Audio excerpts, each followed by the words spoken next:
90 years ago, the Virginia Farm Bureau made our local farmers a promise to protect and preserve a way of life they work so hard to establish. Today, our insurance agents work to protect all Virginians, not just farmers. We want to keep Virginia, Virginia. More information is at farmbureauadvantage.com. The remarkable soybean. From its oil, we get products like ink, candles, and paint. From its meal, we get a high-protein fiber used in foods and animal feeds. Natural soy is replacing chemicals and products you use every day. You can learn more about soybeans at vasoybean.com. Families all around the Commonwealth are visiting Christmas tree farms at this time of the year. On today's episode, we'll visit a farm and find out the types of trees grown here in Virginia. And we'll discover how important those trees are to our rural economy. We also have a report this week about a young lady who has spent the entire year of 2017 promoting Virginia's dairy industry. Her name is Madelynn Jordan, and she is Virginia's dairy princess. Plus, we'll have a segment on specialty gardening tools for gardeners with disabilities. Those stories and more on this episode of Virginia Farming. I'm Jeff Ishii.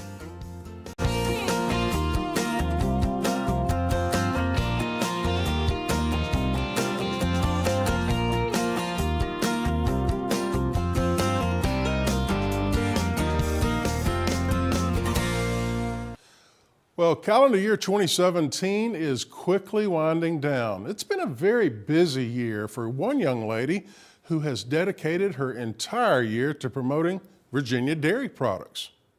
Madelynn Jordan of Jordan Brothers Dairy in Mount Crawford, Virginia, spent the year wearing a crown. That crown enabled the high school senior to represent the dairy industry as the 2017 Virginia Dairy Princess. Jordan explains the responsibilities of her position. Well, my job as a Virginia Dairy Princess is to go around and educate the public on general dairy knowledge and get them more exposed to milk so they can drink more and hopefully raise milk prices. We caught up with Jordan at an agriculture educational event in the Shenandoah Valley where children and adults were learning all sorts of things. But this was just one stop of many for Madelynn Jordan as Virginia Dairy Princess. So some of the other events I go to are some different shows: the summer show, the spring show, the Rockingham County Fair, the State Fair of Virginia. We also do a couple of school tours, and this year I was able to attend the Virginia Dairy Expo at Stony Run Farms in McGaheysville, which was a pretty big hit. It was probably my most favorite event. Jordan says she gets some pretty interesting questions from the public. So one that I've gotten was, we had a calf and they were like, well, where's its mom? And I had to explain to them that we had to separate the cow and the calf from each other so that the cow could go get milked and the cow could get the proper nutrition from the farmer. And they were like, well, why do you still do that? Because that's not very fair to the mommy. And I was like, but the mommy and the cow still see each other, but they're just in separate pens. So that's probably one of the most challenging things that I've had to explain, because she was little. She was like 4 or 5. Jordan says if there was one thing she wished the public knew about dairy farming, it would be this. They don't really realize how much hard work and dedication is actually put into it. They think that a cow just gets milked and the milk comes from the store. One kid I had talked to asked if their milk came from the back of the store. They thought that they made everything in the back of Walmart. And I was like, no, everything comes back to farming. Madelynn Jordan's term as Virginia's Dairy Princess will continue through January 2018. And of course, we'd like to say thank you to all of the various agricultural commodity representatives in Virginia, whether it be the apple industry, the beef industry, the poultry industry, the soybean industry, the maple syrup industry, or of course, the dairy industry. Thank you for what you do. Well, it's hard to believe January is just around the corner, and if it's January, that means farmers from all around the state will be traveling to Fishersville, Virginia, for the annual Virginia Farm Show. Virginia Farming Television will have a booth at the farm show once again this year. Amy and I look forward to meeting and talking with farmers and agribusinesses from all around the Commonwealth. The dates of the show this year are January 17th through the 19th.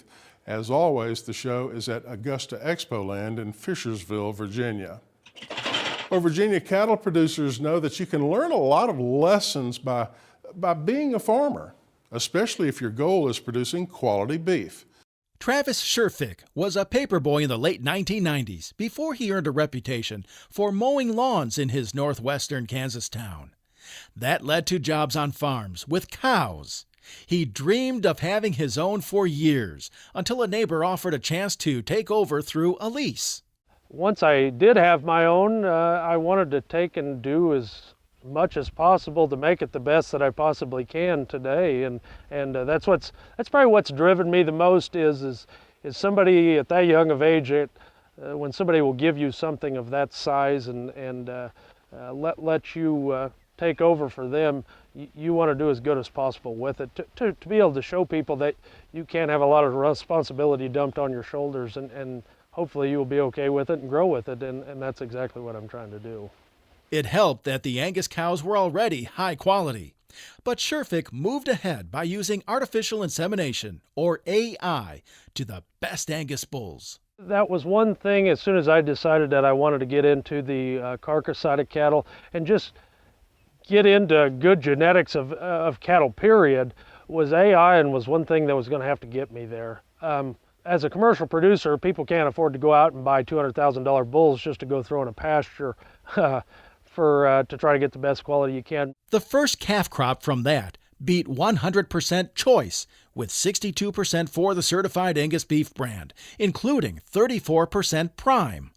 The young producer says that's okay for a place to start.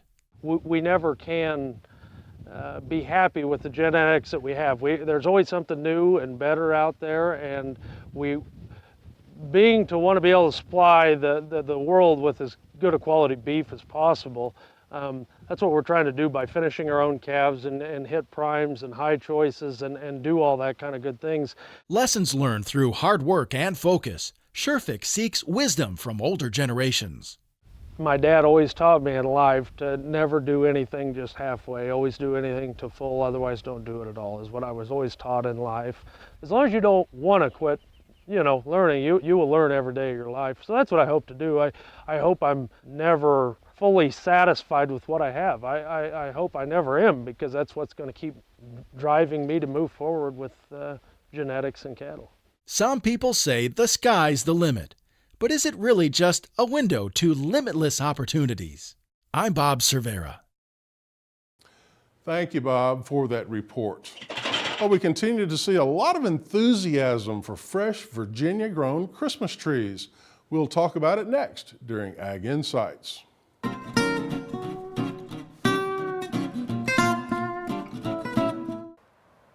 Today we're visiting Evergreen Christmas Tree Farm in Kieseltown, Virginia.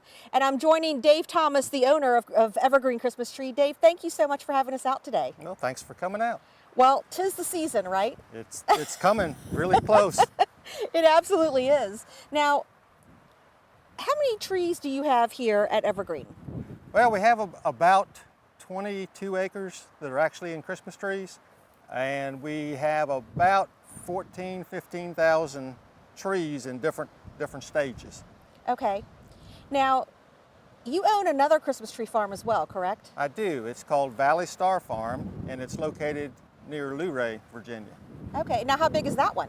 That one is about 13 acres, a little smaller than this one. And that one probably has, well, that's probably about 8,000 to 9,000 trees on that farm. So how long have you been growing Christmas trees? This was my first farm, and I bought it from a gentleman that was growing trees for a long time beforehand in 1988. So that's what, 26 years that I've been in Christmas tree business. So with these two farms, is this a full-time job for you? Well, I'm also a consulting forester, and I try to minimize the amount of time that I spend on the trees, but it still takes a lot of effort and a lot of work. But I am able to have some very good folks that help me out, so I don't have to spend quite as much time. Now, with two farms, do you have full-time employees that you can employ year-round? Basically, I have contract employees. Okay. And they work in the busy times of the year. Planting time, fertilizing time, trimming time, of course the Christmas season, which is right here. Right. Okay. Well, what kinds of Christmas trees do you grow? I mean, right now we're pretty central in the Shenandoah Valley. So What kind of trees grow well in this area? The ones that do the best in this area are white pine, Scotch pine, Norway spruce, Colorado blue spruce, and then some of the firs we can grow. We can grow Douglas fir, we can grow concolor fir, and we can grow one called Canaan fir. And their Canaan fir is very similar to a Fraser fir, but in this elevation, it's difficult to grow the Fraser firs here. They're more in the mountains of Virginia, Southwest Virginia, and North Carolina. Okay. But do you order some of those trees in from different parts to meet the Fraser fir demand? I thought I saw where you had them offered. We do. We get a few Fraser firs in, not very many, probably 60, 70 trees, just to be sure that we have what a customer might want. But we have these Canaan firs that I think are going to pretty well take care of that market, because they're, like I say, they're very, very similar. And we're learning how to grow them. We haven't been growing them as long as some of the other pines and spruces. What do you attribute the trees growing so well? Is it the soil? Is it the climate? Is it the terrain? What is it about Virginia Christmas trees that make them grow so well? It's a combination, and you sort of have to pick your tree to suit your site. When you get on different soils and when you get on different directions that the slopes are facing, or when you get on top of a hill as compared with a low spot, different types of Christmas trees like different environments. But you know, it's definitely a combination of the three. Okay, all right. So what seems to be your most popular tree? When people come out, do people usually have in mind, oh, we have to get this kind of tree because this is our tradition? Some folks do. Some folks have a particular kind of tree they're looking for. But most of the folks come out and they look at the trees and they see what they like. And everyone seems to have different types of trees that they like, which is good because we have a lot of different types of trees. Not only different species of trees, but you know, tall, short, wide, narrow. Charlie Brown, little Charlie tiny. Brown. We actually sell a few Charlie Brown trees. They're cute. And then we have some that don't make Christmas trees, and they might not even make a Charlie Brown tree. So we use those for our wreaths and roping and other decorations. I saw some ladies in the shop earlier working on wreaths, and you had some wreaths sitting outside. They're beautiful. And when do they start making those wreaths and getting them ready? Yeah, they start working on the wreaths about a week before Thanksgiving. We don't like to start too early because we want to have those fresh, just like the trees. Sure, sure. They'll dry out just like the trees. They will. We have very fresh wreaths because we make them right here, most of our wreaths, and so that helps to keep them longer. Oh yeah. Now, have you seen any trends recently? Like people are buying more of one type of tree than the other in the last couple of years? Well, it seems like the pines haven't been as in favor in the past few years as the spruces and the firs. And I've also seen a lot more folks that want tall trees, large trees. I guess some of the houses have large ceilings and cathedral ceilings, large spaces to put the trees in. And we can fit that bill. We have a lot of nice tall trees. Well, let's talk about those tall trees for a minute. Let's take, for example, a 12-foot tree. I mean, I think a 7 is pretty average for a Christmas tree. 7.5. But if you go larger, say to a 12-foot tree, how many years does it take on average to grow a 12-foot Christmas tree? It would take about 12 years, 13 years. They'll grow about a foot or so a year after they get established. And you start all of your trees from seedlings, correct? We do, and they're actually called transplants. They're seedlings that have been dug up and planted back out again, spaced out. So what we plant is usually what they call a 2-2. And that means it's a 2-year-old seedling that was transplanted into a bed and spread out. and then they grow it another 2 years. So that tree is actually 4 years old when we put it in the ground. Okay. So about how big is it when you put it in the ground It's here? only about a foot tall. Okay. All right.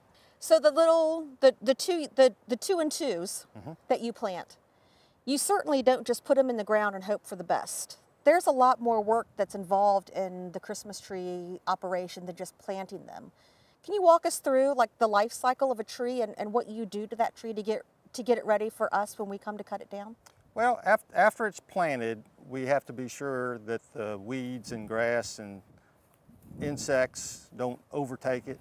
So we have to be diligent on checking on the little seedlings and mowing around them. We wait until they get a couple feet, 2 to 3 feet tall. Then we clip out the doubles. We try to get a nice straight stem. And after that, when they start getting a little larger, we start to actually trim them every year. Once a year we trim. The pines are done in the summertime in June and July. Nice hot weather. Yeah, I was going to say. And the spruces and firs, we can pretty well wait on those and do those late summer, early fall, anytime up until we sell them at Christmas time. The trimming is probably the most labor intensive job that we have. We fertilize most of our trees. They respond and do better with some fertilization. Like I said, disease is something we have to look out for. We've had some issues with disease, just like a lot of the other growers in the state in the past few years. So you're a member of the Virginia Christmas Tree Growers Association. Give us a little bit of background about what that organization is and what you guys represent. Well, that organization is a group of mainly growers and anybody that's involved in the Christmas tree industry. Some of the folks are the suppliers of the tools and things that we use. There's also people from other states that are involved in the Virginia Christmas tree growers. But it's a group of growers from Virginia, mainly, that have a lot of knowledge, and they gather a lot of knowledge from each other. I wanted to talk a little bit about the weather. This year, we've had a pretty moist summer. We've had a good amount of rainfall, at least here in the valley. Does that play well to a cut tree? Do you think that might help the trees last a little bit longer because they've had such good moisture throughout this most recent year? I think it does. From past experience, when we get more moisture in the ground, the trees are going to be heavier. They're going to soak up more water. It's probably the most important the last month before the Christmas season, but it appears as if the whole year contributes to having a good moist tree. Do you have any tips for people who come out to a tree farm and cut their own tree? What's the best way to take care of that tree once they get it home? Once they get the tree home, they need to put that tree in water as soon as they can. Shortly after the tree's cut, it starts to seal over on the bottom of the tree. The sap starts to come out? It does, and it hardens up, and it prevents the tree from drinking water. So if they're not going to put the tree up for a little while, it's still good to put it in a bucket of water. And when they do put it up, if it's been over a few hours, I would definitely recommend slicing a very thin slice right off the bottom of the tree, and that'll open up those pores and let it drink a lot better. So that it can absorb the water. Yes. And then, of course, the next thing to do is to be sure that you water the tree regularly so that it doesn't run out of water. Because when it does run out of water, then the same thing happens again, right? It can seals up, and no matter how much water you put in that container, it's not going to drink it. Exactly. Okay. Well, thank you so much for taking time out of your very busy schedule at this time of year. We really do appreciate it. Well, thanks for coming out. I've enjoyed it. If you can, make a family tradition and go out to a tree farm and get your own Christmas tree this year. We'll be right back.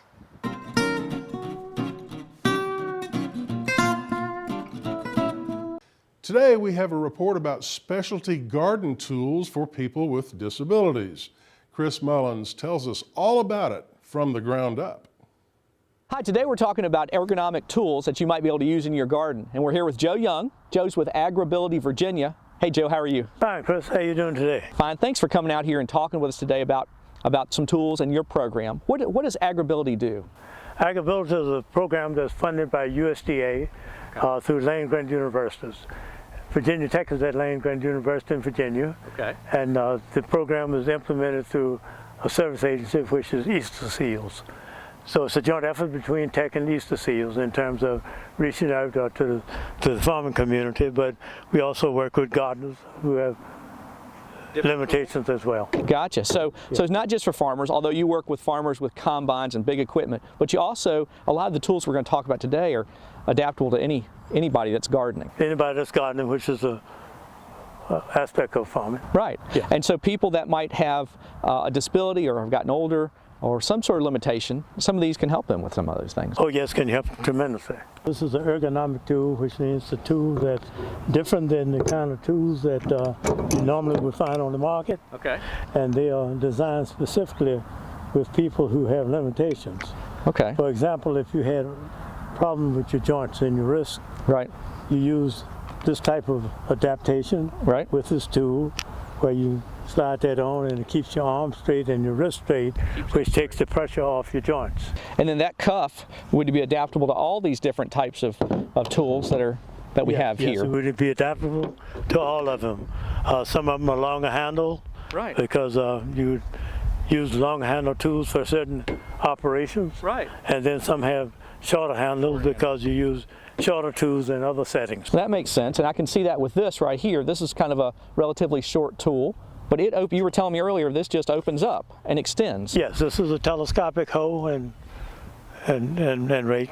Right. And so what you do if maybe someone is sitting and working, so they don't have to have a long reach. Right. So you can just adapt this and pull it in and use it as a short handle tool. And then I see this here, it's got kind of a long handle. This is for getting rid of weeds, right? Kind of moving it back and forth. Yes, yeah. But I noticed you were showing me earlier, this comes off here, this handle. It comes off, yes. And then again, that can go on a trowel to make it a longer handle. Right. Or some of these other cultivators, even a rake. And I see this one here, like we talked about before with that cuff, but it's built into this. That's built in, so you don't have to add anything to it. Right. Just go in and... So if somebody had carpal tunnel, some of these kind of things would help them with yes, that. it would help a great deal. Well, I see you also have a long-handled piece for this, those same ends right here. Yes, which will give you a greater reach.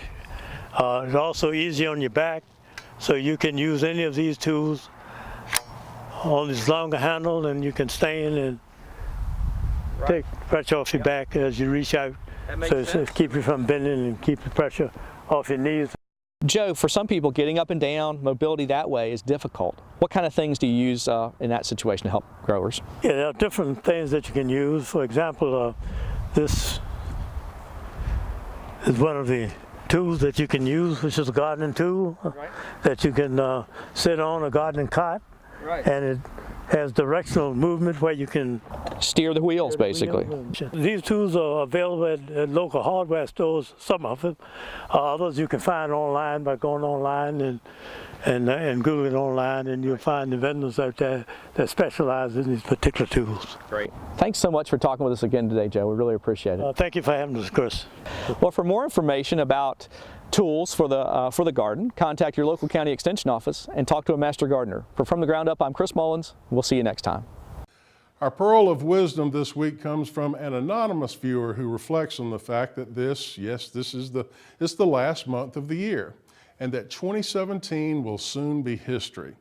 She says, at the end of the day, it's all about what's on the shelf at the end of the year. Well, before we go, we'd like to wish you and your family a happy holiday season and a Merry Christmas.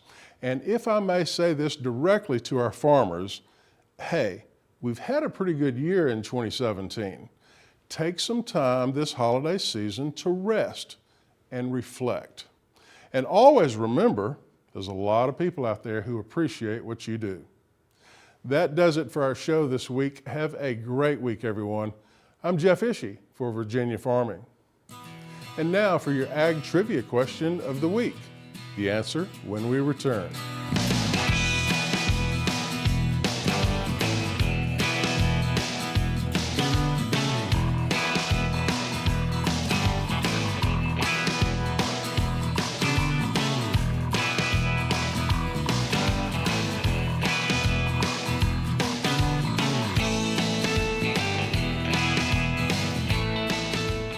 "90 years ago, the Virginia Farm Bureau made our local farmers a promise to protect and preserve a way of life they work so hard to establish. We want to keep Virginia, Virginia. Anyone can be a Farm Bureau member, and there's a local Farm Bureau in every county. More information is at vafarmbureau.org. Virginia soybean farmers are hard at work growing soybeans to produce products you use every day. Candles, soaps, even crayons can be made from soybeans. Remember, when you buy soy, you're helping to support American jobs, the economy, and our nation's energy security.